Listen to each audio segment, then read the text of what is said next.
Good afternoon, everybody. Thank you again for coming to our final, ultimate first bell lecture of the season. I'm Commander B.J. Armstrong, the Principal Associate of the Forum on Integrated Naval History and Seapower Studies here at the Naval Academy, or FINHSS as we call it. As I said, this is the final first bell lecture in Naval Leadership and History of our academic year. It's a lecture series. It's a joint initiative of FINHSS and the Stockdale Center for Ethical Leadership here at the Academy. The Stockdale Center for Ethical Leadership serves as the resource for the Naval Academy and its students that aims to empower leaders to make courageous and ethical decisions. And FINHSS has been initiated by the History Department at the start of this academic year in order to develop our collective understanding of the naval past and to encourage collaboration in the field of seapower studies. We in the Stockdale Center would like to thank William C. Stutt, USNA class of 1949, for his generous donation that supports this lecture series, as well as the Naval Academy Foundation for helping to coordinate that. Since we're at the end of this year's lectures, I'd also like to take a moment to thank Michael McCann and the Nimitz Library staff for welcoming us here in the Nautilus Room in this wonderful new facility and helping us this past year, as well as Matt McMahon and the Multimedia Support Center team who does the video for us of these events so we can hang them on YouTube and we can all watch them later. So thank you to both those organizations for their continuing support of the FINHSS initiatives. Today we are joined by Sebastian Bruns. Dr. Bruns is the inaugural John McCain Fulbright Distinguished Visiting Professor here at the Naval Academy in the Political Science Department. Previously, he founded and directed the Center for Maritime Strategy and Security at the University of Kiel in northern Germany. It's continental Europe's only naval think tank. The center organizes events such as the annual Kiel International Seapower Symposium and the Baltic Sea Strategy Forum, and it conducts research and outreach on the role of navies in international relations. Dr. Bruns holds a PhD in political science from the University of Kiel and an MA in North American Studies from the University of Bonn. He's the author of U.S. Naval Strategy and National Security, The Evolution of American Maritime Power, and he's the co-editor of the Rutledge Handbook of Naval Strategy and Security. So today's talk is based on his wide-ranging research into the formulation and execution of American naval strategy in the late Cold War and the post-Cold War era. Dr. Bruns. Thank you very much.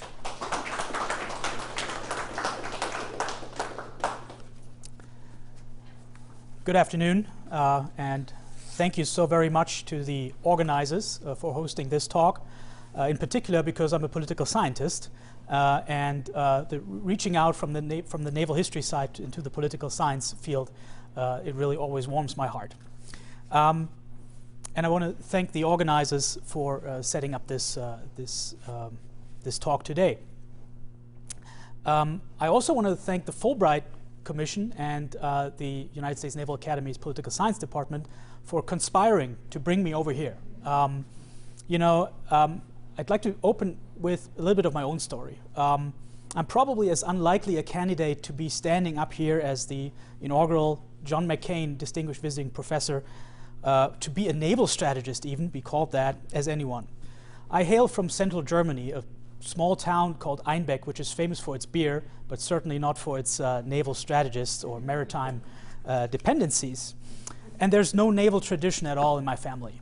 In fact, the only relationship to navies was that my maternal grandfather was drafted into the Wehrmacht, the army of Nazi Germany, at age 16, and Opa Erich, as I called him, was to help operate a Kriegsmarine-owned anti-aircraft gun to fend off Allied bombers over Swinemünde, which is today's northwestern Poland. And unexploded ordnance that, after he had put it down, did go off, left him with significant permanent hearing damage. He and his wife, my grandmother, met near Brunswick, just west of the Iron Curtain, after being forced away from their homes in East Prussia and Pomerania, respectively. My paternal grandparents met in occupied France, serving in the Luftwaffe and the Wehrmacht, respectively, and were traumatized from the war as well. Both couples rebuilt their lives in West Germany after 1949, acutely aware of the horrors of war and subconsciously, I think, also driven by their implicit and explicit knowledge of the Holocaust and the tremendous war crimes that Germany perpetrated, although they never did talk much about the latter.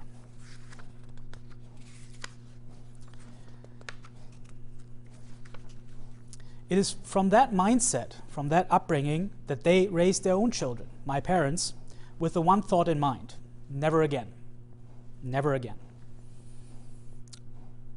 The military would never play a role in their lives and in the lives of my parents ever again, despite living in a divided country, divided by the Iron Curtain at the time. Interestingly enough, both of my grandfathers became policemen after the war, after World War II, and both my mom and my dad, and later my later my sister, became teachers, high school teachers, that is. And I want to think that they strove to make their world safer and to educate others towards good order and freedom. Now, I was born in 1982, giving away my age here, and I'm old enough to remember, and that's a weird thing to say, but I'm old enough to remember the NATO fall and spring exercises of British troops and Allied troops in and near my hometown. And if you read Tom Clancy's Red Storm Rising, the final battle takes place in a town called Alfeld, which is about 20 miles north of where I grew up. And I didn't read Red Storm Rising until I was about 20, 21, 22. And boy, that was a shocker. Because that would have been how World War III would have played out. Now, as a child, the military jets, the helicopters, the tanks, and everything, they were both interesting but also deeply frightening to me.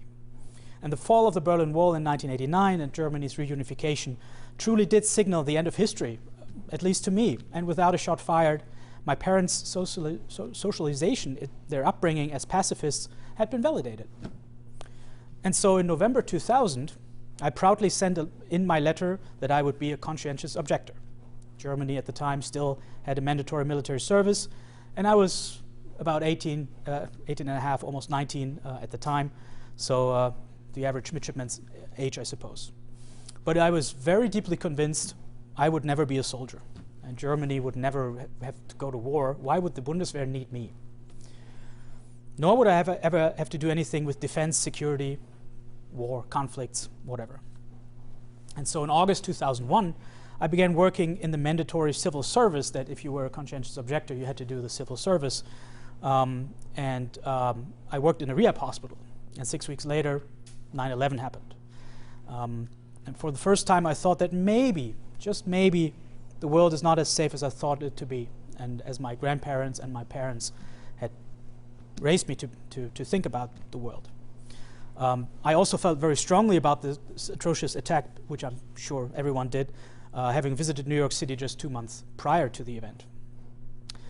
In 2005, while I pursued my master's degree in North American Studies, by chance and by fortune, I ended up as an intern at the Naval History and Heritage Command in Southeast Washington, D.C., where for the first time I came into contact with the roles, missions, and history of navies, in particular the U.S. Navy.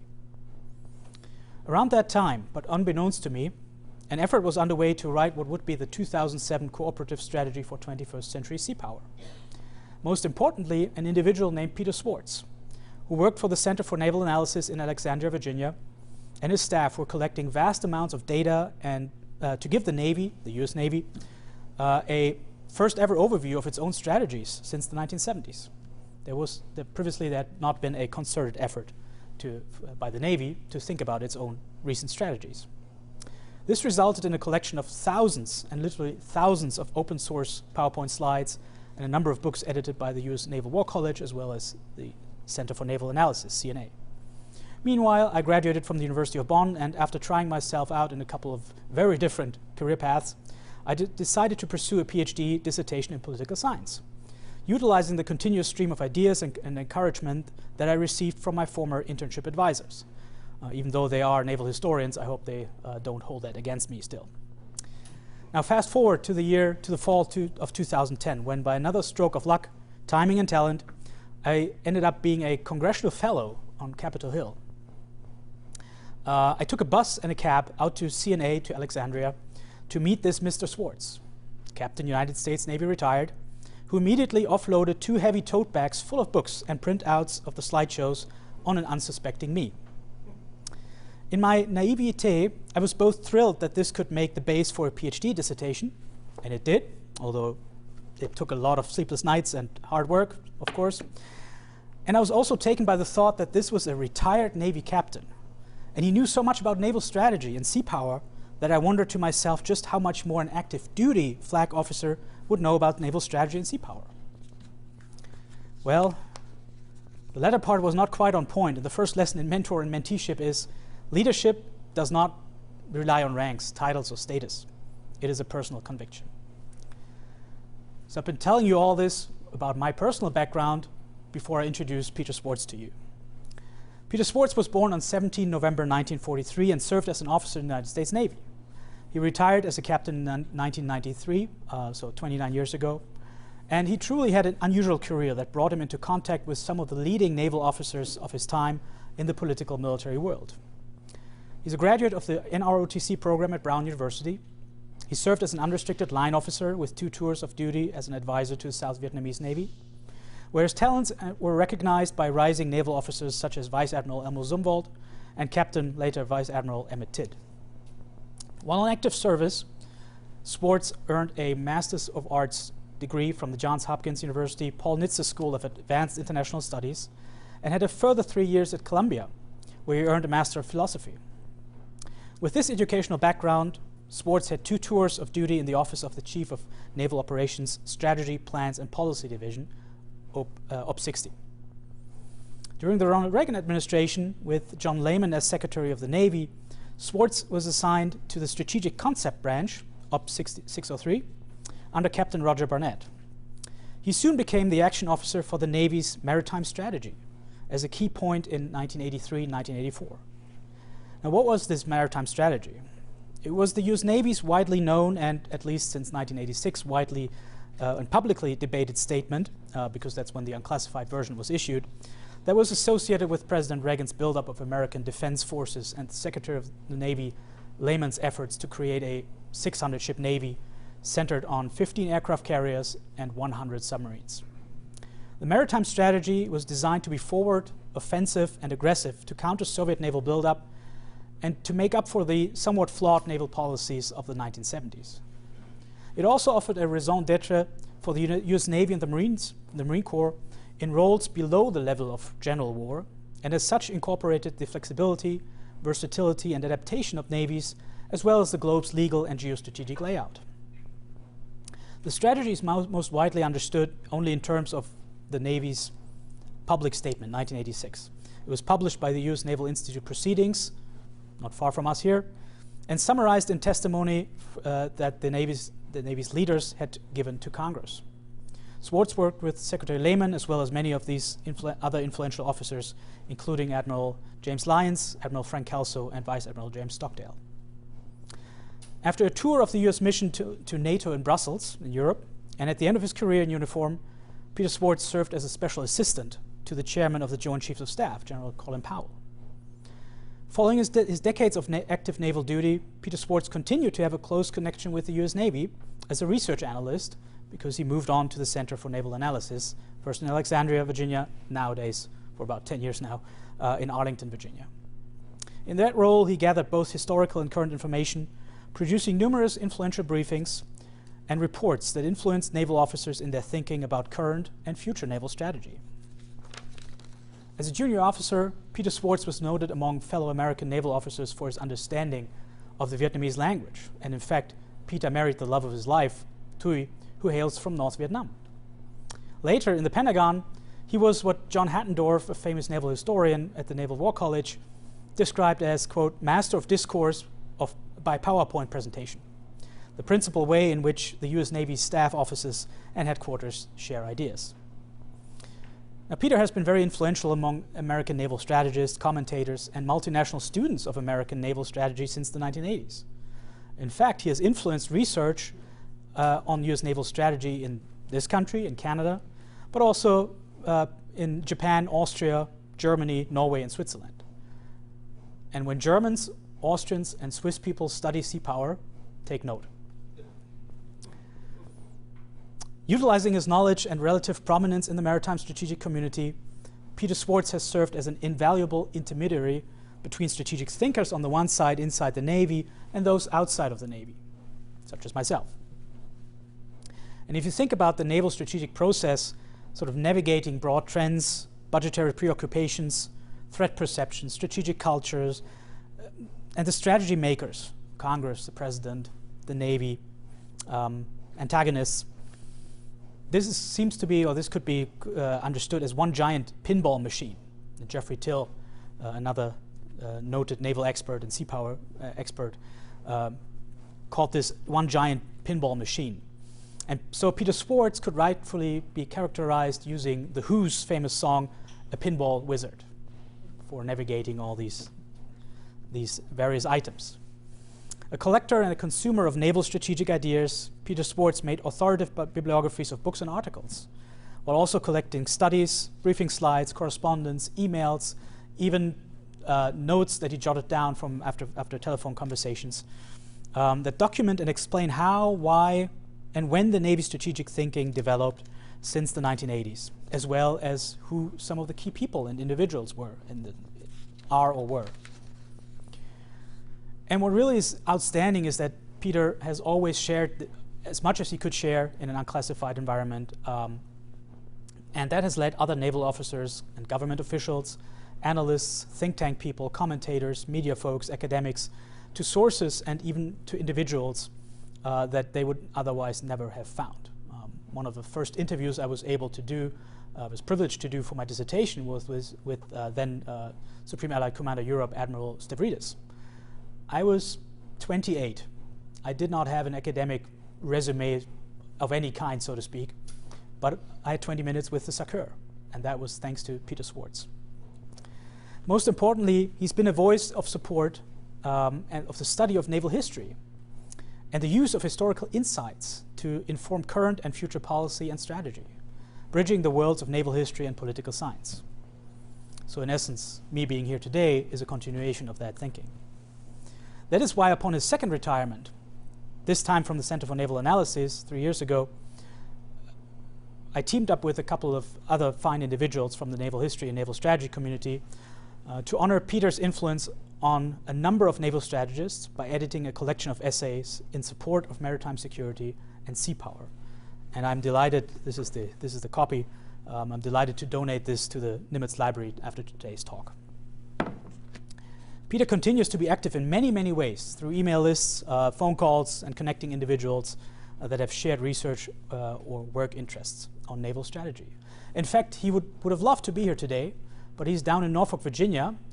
He told me in a phone conversation over the weekend to brief junior officers, junior submariners, on naval strategy.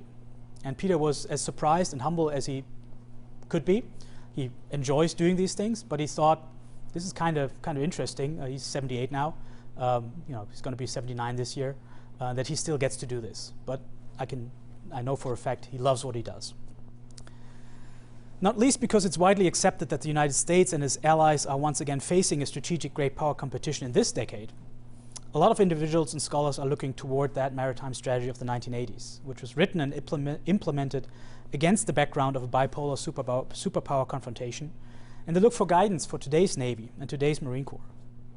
Now, it should be debatable just how much that blueprint is worth, because our time is different. We are certainly not living in the 1980s, and as far as fashion statements go, I'm very glad that is the case. But it's safe to say that through mentoring, networking, and leadership, individuals such as Peter Swartz from that era have heavily influenced how we read, think, and write about naval strategy to this day, and he's created a point of departure for conceptualizing naval and maritime strategy. Thank you very much for your attention.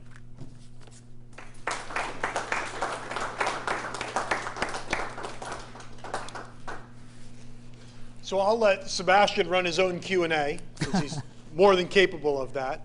Please ask questions away. Yes, thank you for a wonderful talk. Very interesting subject. I wonder if you could talk about Peter Swartz's influence on the 2007, 2008 repositioning of strategy. Did he have an influence on that? Was he part of that process, or was he against it or for it? Or just what was his connection? So there's a great question. Thank you, Ernie. There's two parallel processes at work. The Navy and the Marine Corps and the Coast Guard are coming up with this strategy, which needs to be published at some point. And in parallel, since about 2005, late 2005, there's a concerted effort outside of the Navy.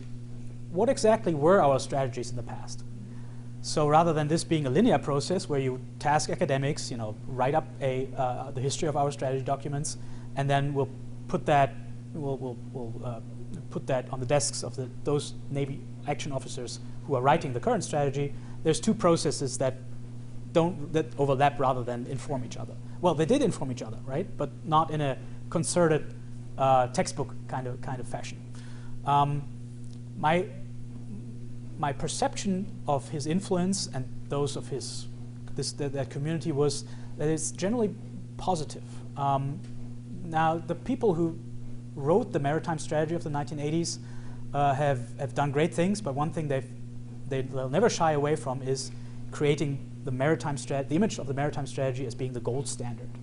This is how you do maritime strategy, and this is how there's only there's our way or the highway. And granted, the Navy has issued so many strategy documents since 1990 that the Maritime Strategy was soon becoming this kind of big shiny object that everyone should aspire to. And in the broader overview of strategies and documents, there's only a couple of documents that the Maritime Strategy people from the 1980s will accept as almost part of their own. One is From the Sea, Forward from the Sea, from the early 90s, and the other is a cooperative strategy for 21st century sea power. And they accepted that the world was vastly different. This was no great power competition, and I'm sure everybody knows this. This was the time of the global war on terrorism. There was no Soviet Union anymore. There certainly wasn't China as a challenger, as a pacing threat, as a peer competitor. And I think in my reading, Peter Swartz and the other individuals applauded the fact that the Navy came up with a coherent strategy that actually was, you could read it, and it was a broad strategy. It was cooperative, and yeah. So that. Yeah. So yeah. I've confused everyone enough. That's wonderful. If you must ask questions about German foreign policy currently, I'm happy to answer those too. Sebastian, what influence, if any, did Peter's own experience in the Navy, like as a junior officer or seeing naval operations in the 60s and the 70s, like help inform his thinking and the things that or did it? That's a great question. So in preparation for this talk, this presentation, I called Peter and asked him, okay, what drove you to be a mentor? Who were your mentors? And he mentioned a number of the individuals I mentioned in my talk. But his principal idea, or his principal point was, I wanted to pay the Navy back for what it did to me, because he felt that the Navy, through serving in the Navy, through seeing the world, even though he was in combat zones, he was afforded a life that he would not have had, a career indeed, that he would not have had with his upbringing.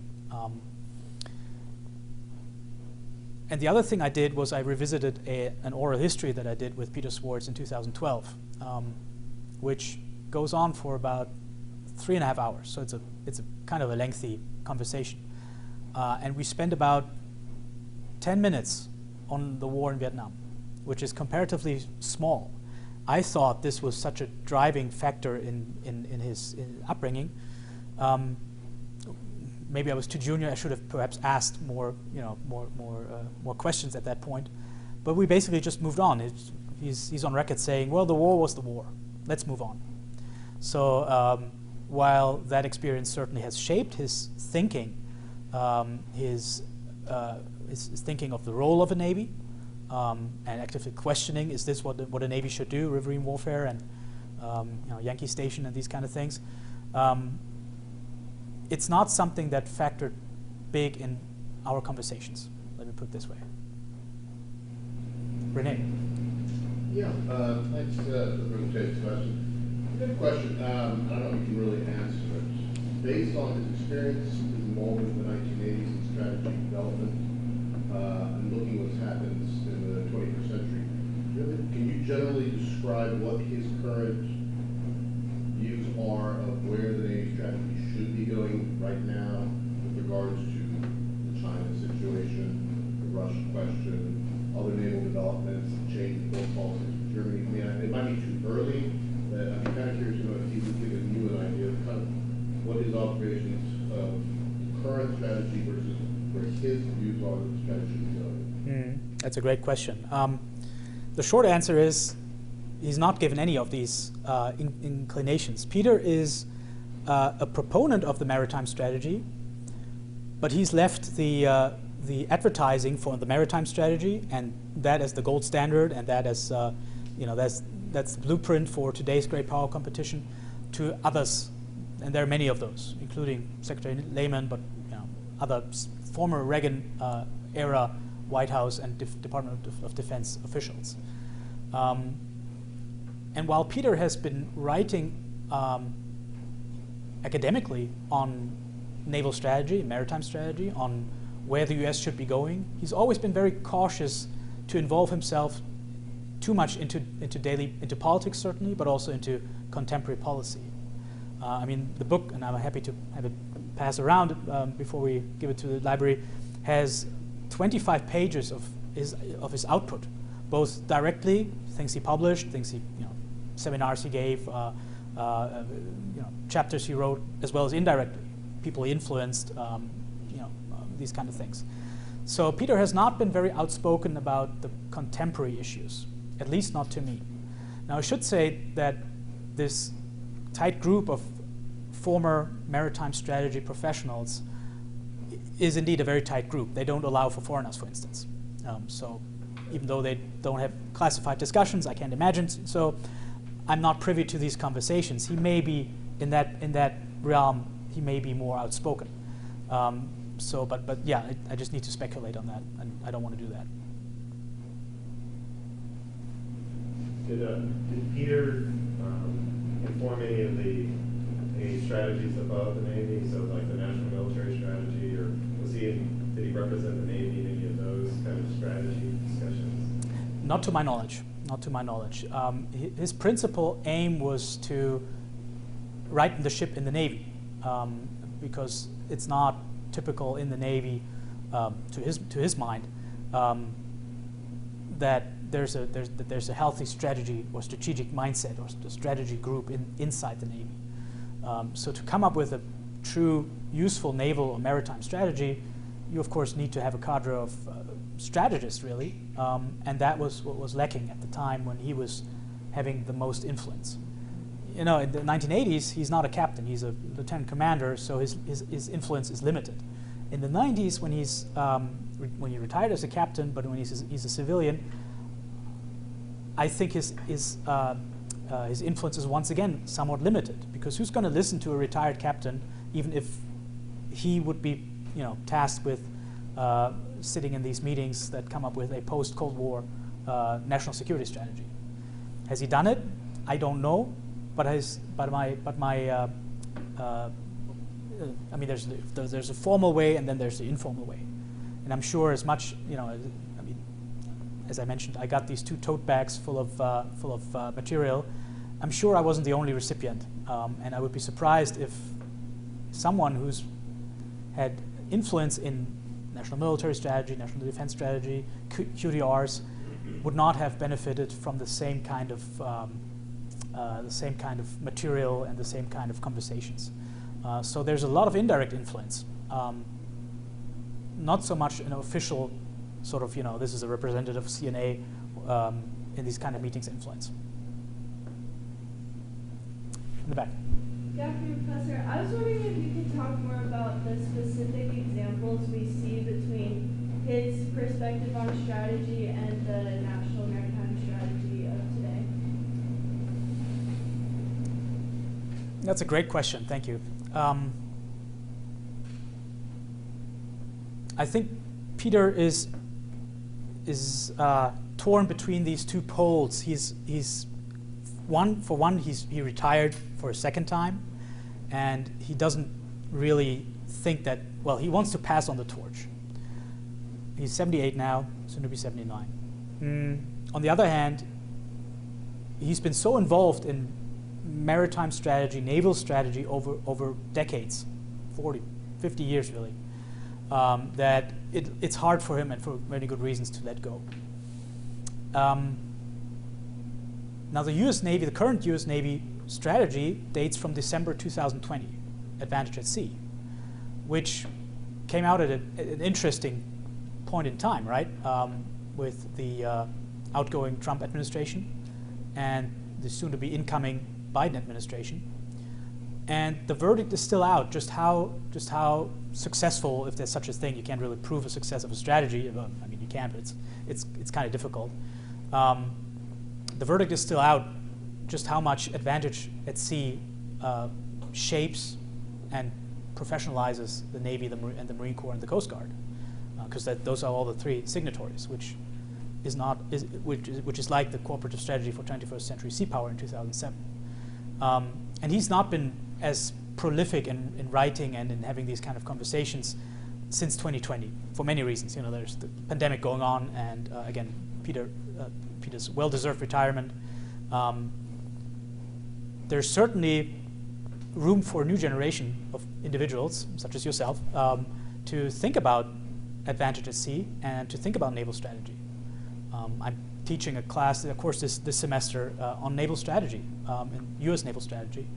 And I'm happy to report and happy to say it's been a fascinating way to interact with midshipmen and to talk about strategy, to think about strategy, to actually write strategy at low levels. But you know, to have these kind of conversations really makes an impact.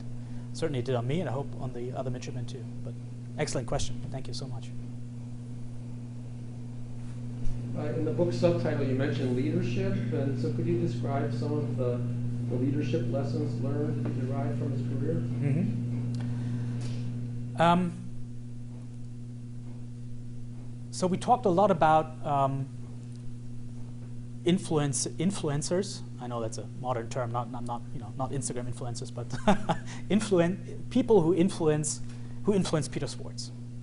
And he said to me that the key lessons in leadership that he took were from the admirals that he worked with on the Maritime Strategy, in how they pursued the effort to come up with a maritime strategy worthy of a name, in how they were able to influence Congress, or have this kind of back and forth relationship. Rather, it's not about the Navy upstaging Congress, obviously, but to play this important function that a naval officer, certainly a flag officer, is also has political influence.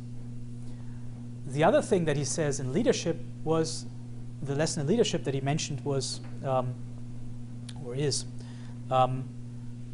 there are a number of people and individuals that are part of the maritime strategy that are not flag officers. They're lieutenants, they're commanders, they're relatively junior. But there are people like Lieutenant Winnefield, Lieutenant Fogo, all who would later rise up to be flag officers and admirals.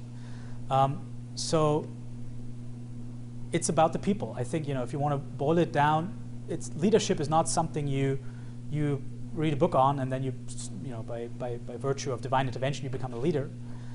Leadership is working with people, mentoring people, being a mentee from other people, and to navigate this kind of interpersonal relationships. You got to be a people's person. You got to connect people. You got to connect things, things in your head. Write an email and include. Now this is a modern day kind of communication tool, I know, but connect people with one another, and immediately pull yourself out of the conversation, and say, why don't you two talk about, you two have shared research interests, or are working on this or that book. So those are the three qualities that I think informed, or the three lessons that informed Peter's style of leadership. He was never trying to upstage individuals, at least not in my experience, and he's never tried to fashion himself as this kind of, everything passes through me.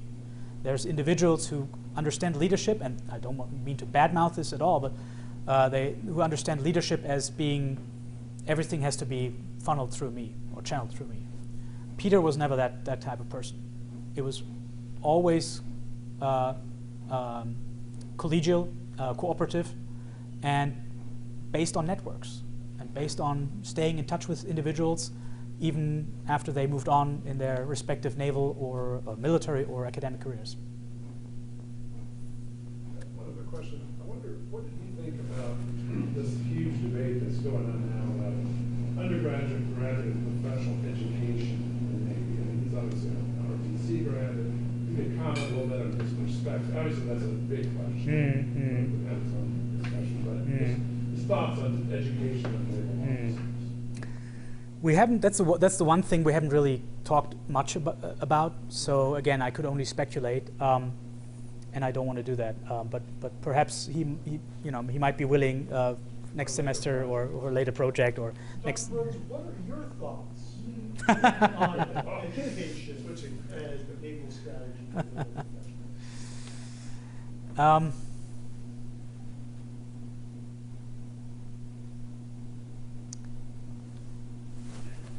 That is a very tough question. Thank you. Let me just say, I mean, this is a tremendous, in many ways, this year that's coming to an end here is a tremendous learning experience in that I learned how the American military, what kind of role education plays in American higher military education, if that makes sense. Germany is very different from that. We divide the sort of the military education. First, if you want to become a naval officer, first there's the military education, and then at some point the higher education. Whereas here, it's neatly wrapped together. I think, I mean, you cannot have enough. You can never have enough education. And we need to. This is a place, and FINHSS is a perfect venue for facilitating that kind of conversations and thought. We need to have these. We need to think about strategy. We need to educate strategists.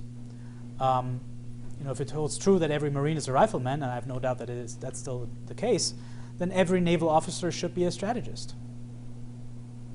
Because we are all part, not me personally, but we're all part of a strategic tool, of a policy tool, of a diplomatic tool.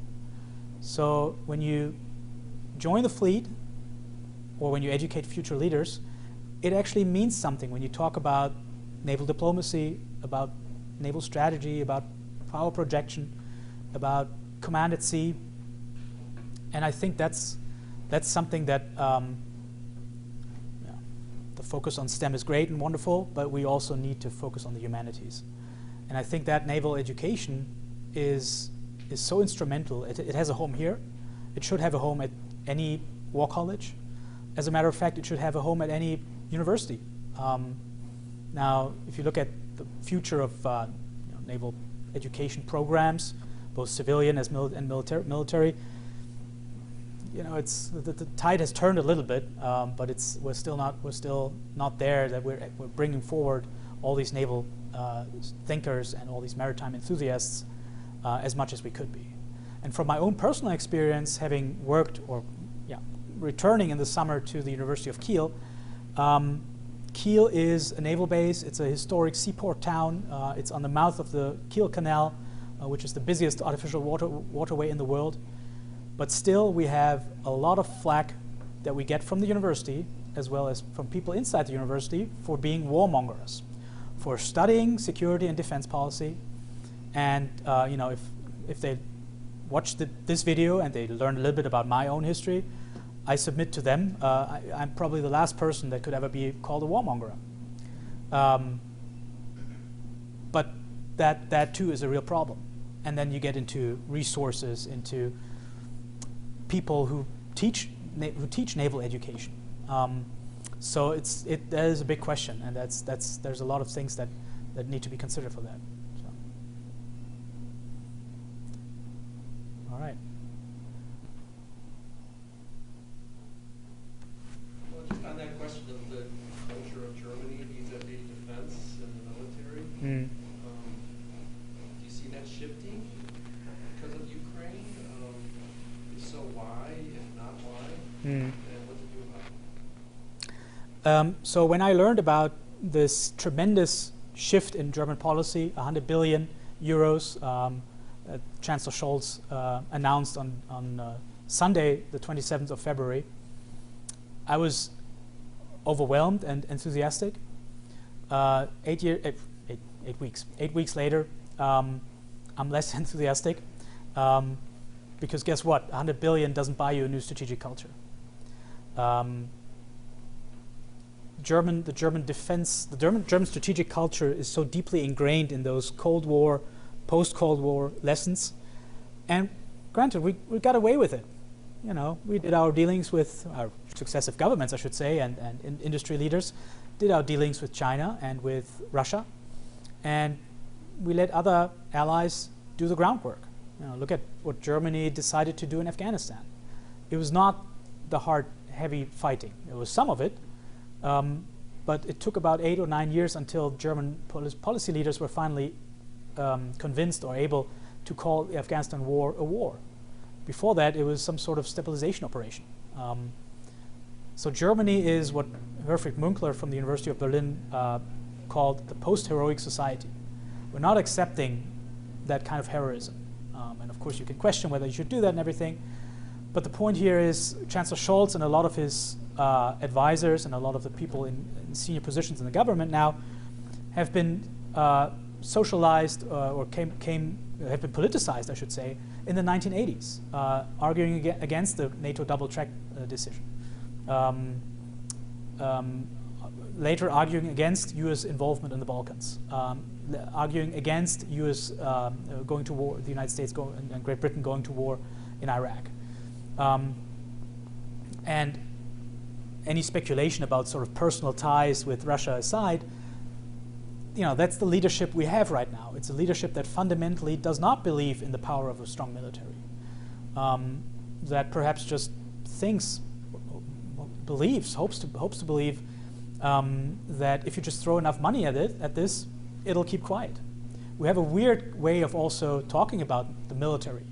A lot of people who are now arguing against sending heavy weapons to Ukraine use a very peculiar phrase. They say, this conflict does not have a military solution, it has a political solution. As if the military in a democratic state is not part of the polity. As if every decision regarding the Bundeswehr does not have to go through parliament.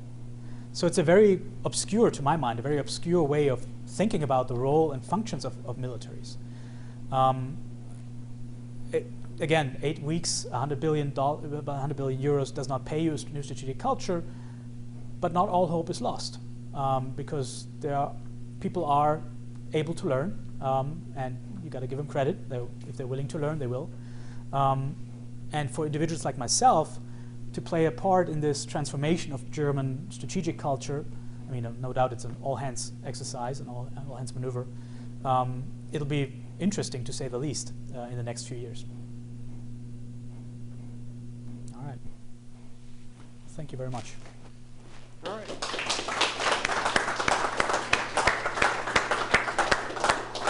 So thank you all for coming to our last First Bell lecture. Thank you to Sebastian for joining us.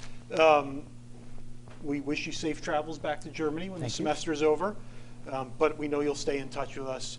Sebastian is a regular attendee and presenter at the McMullen Naval History Symposium here at the Academy, so we know he'll be back. I'll be back. Yeah. His degree is political science, but we know he's really a naval historian. Thank you all for coming. Please pay attention to your emails, and we'll kick off our First Bell lectures again in August and September. So thanks again. Have a good day.